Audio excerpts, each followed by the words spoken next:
Hello, and today we're going to make some ghee. I got a request from a friend to uh, provide a video of how I make ghee. Been making ghee for about 5 or 6 years now, and it's very easy to do actually. And when I first started out, I thought it was complicated, and I read, watched some videos, and they made it more complicated than it really is, I think. So I'm going to show you a simple version of how to make some ghee. So let's get started. So I use a stainless steel pan. It's a pretty large pan. I like to have the large base. I think it's good for heating up the butter. And so I'm going to use, I have a gas stove here. So I'm going to start out melting the butter, fairly low to medium heat. The quality of butter you use, I think, will determine the quality of your ghee. I think it's best to use a grass-fed cow butter. I use this store-bought version. This is Aviasal, which I found is a little bit better than some of the other butters I can get in the local store. And I have tried some local grass-fed beef butter, and that seemed to be very good. So I'm just going to start by, I cut up the butter into small pieces, and I'm going to let it melt for a while. And you really don't need much equipment to make ghee. You need the pan, and you need some small jars, and you need like a cheesecloth filter. And that's pretty much all you need. So it's gonna melt for a little while, and then we'll come back to the second stage. So why do we cook ghee, and why do we eat ghee? Ghee is really a very healthy fat. It's a good fat. It has vitamins A, D, K, E, and it has a lot of nutrients. Omega-3s, nice amount of omega-3s, so it's very healthy. And what you're losing with this clarifying the butter is you're losing the milk solids, which are lactose, the milk sugar, and you're also losing the milk protein, the casein, and the water. So you can store ghee unrefrigerated for several weeks, if not months, and it'll be just fine because the water's not there. We're gonna enter the first phase, which is just evaporating the water. You'll see steam start to come off, and that's an indication that there's still water evaporating. And you'll start to see it bubble, and there'll be a foam that starts forming on top. And at the same time, the solids in the butter will start dropping out, and most of them will end up in the bottom of the pan, which we'll see later. So now the butter is melted, and you start to see a boiling of the butter, and this foam starts to appear on the top. And that's kind of the first stage. When you see this foam start to disappear, then that'll be the changing to a second stage of the cooking. So the foam is really increasing now, and you see this bubbling, and of course you see some steam coming off. So there's definitely some evaporation going on here. And so we'll let this go for a few more minutes.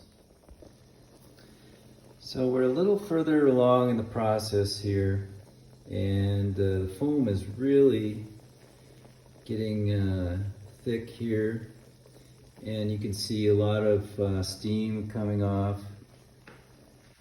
So it's really, really cooking now.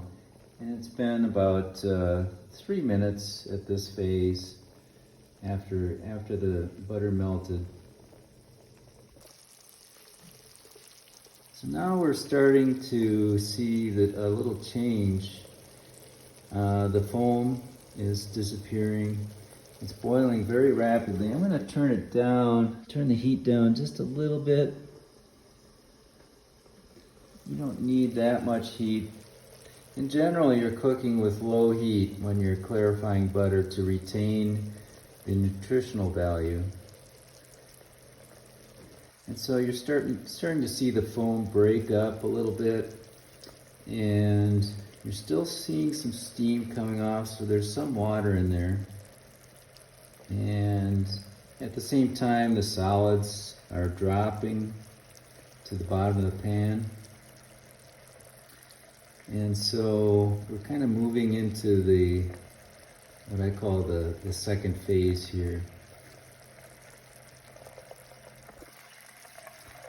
So even with a very low heat, we still have a very vigorous boiling action. And you see most of the foam, or some of the foam, has started to disappear. And we're still burning off some of the water, and it's been about 5 or 6 minutes from the point that the butter melted at this point.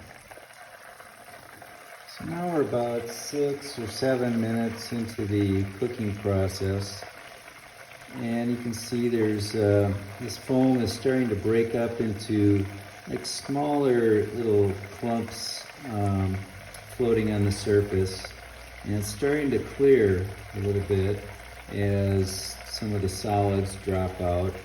So you should see a gradual clearing process. So we're about 8 minutes into the cooking process now. You see it's even getting more clear.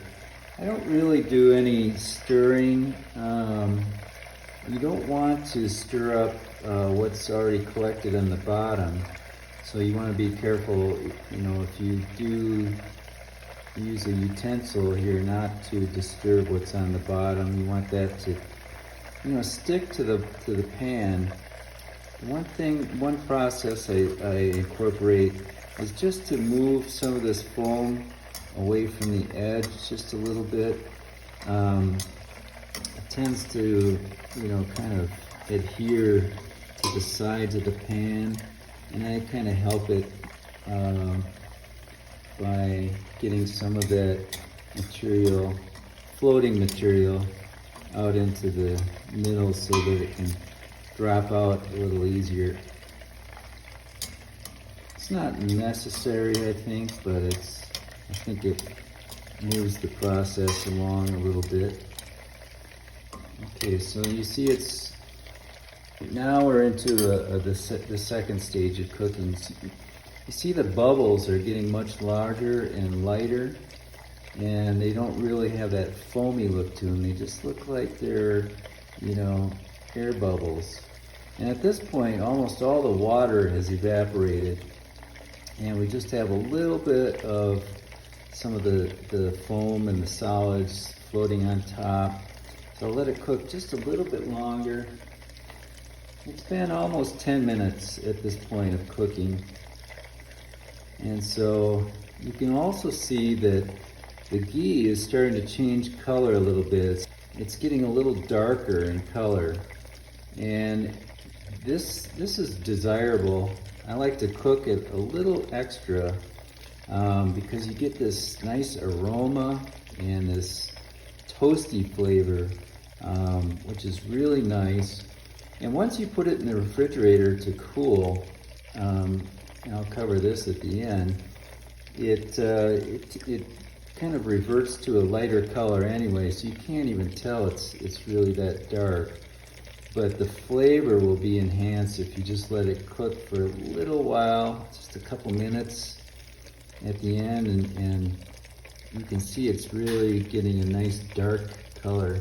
So now, pretty much all the solids have dropped out, and we're getting this other little foam on top, and that's my indication to stop the cooking. So I just turned off the heat, and we're gonna just let it cool, sit and cool just for a few minutes before we do the filtration process. So the final step would be to put the ghee in these small jars here. And I use this filter here, which is a very fine material. I've used a cotton cheesecloth before, which works fine. This material is really easy to clean, and it's been working, and it's reusable. I've used this probably, I don't know, 100 times maybe. So I know some people use a strainer at this point to put the cloth in, but I just put the cloth right over the jar, and that works for me. You could also double filter. I've seen some commercial ghees for sale that are double filtered to make sure you get all the sediment out. I find this does a pretty good job, especially if the solids have stuck at the bottom of the pan, so you don't have to worry about pouring the solids into the filter. So the ghee's been cooling for a couple minutes now, and you can see it's still got a little bit of boiling action, but you can see it's nice and dark. It's got this beautiful aroma coming up. It smells really delicious. So now we're going to move into the filtration. So I have this filter over the jar, and I'm just going to pour the ghee through the filter into the jar, fill it up, and then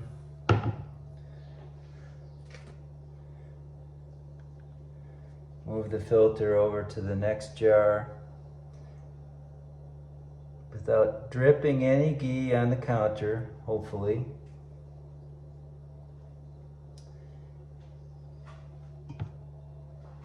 And then filling up the second jar.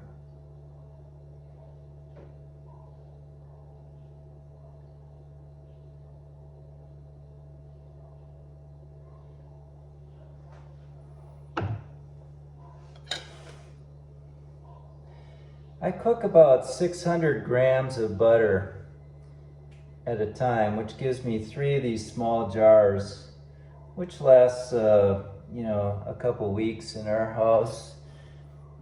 We use a lot of ghee. We cook mostly with ghee and a little olive oil, but ghee is really fantastic for cooking.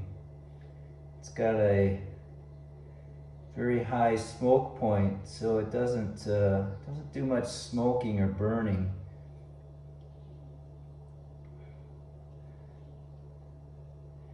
And very careful at the very end, because there are some pieces that are loose that will try and get into your jar. So I try and minimize the number of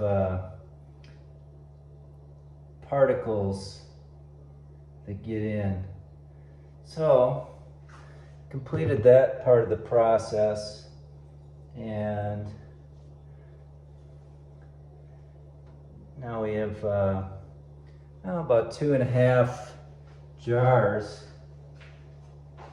of ghee. So I want to show you the bottom of the pan. So it's, you know, it's all the solids that have come out of the butter, the milk sugar, the milk protein, and all you're left with is this wonderful fat here, which is the good fat. And you see it's clear, nice yellow, kind of a dark yellow color. And the very last step is that I put the ghee in the refrigerator to cool.